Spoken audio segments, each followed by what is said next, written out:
Hulikam sa Antipolo Rizal, sugatan isang motorcycle rider matapos mabangga ang kasalubong na tricycle sa Marcos Highway. Ang rider aminadong galing sa inuman. Laging una ka sa balita ni EJ Gomez, exclusive.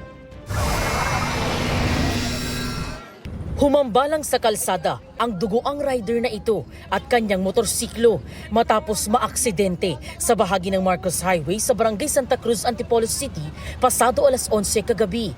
Sa kuha ng CCTV, kita ang motorsiklong pababa sa pakurubang bahagi ng kalsada nang bigla itong sumalpok sa kasalubong na tricycle sa kabilang lane. Ayon sa ilang saksi, matulin ang takbo ng motorsiklo. Ako noon, nakatingin ako banda rito.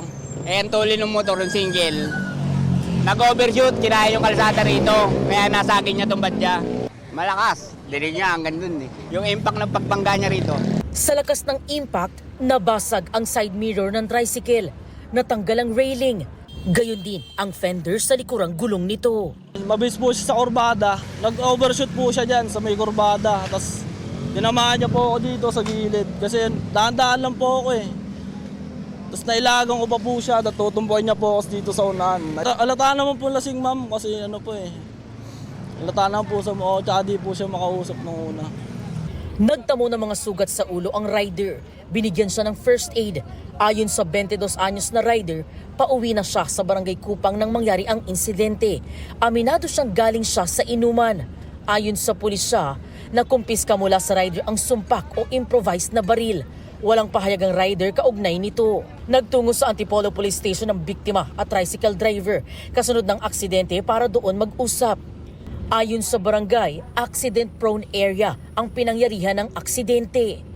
Yung lugar na yon medyo pababa siya at saka medyo pa-curve, paliko.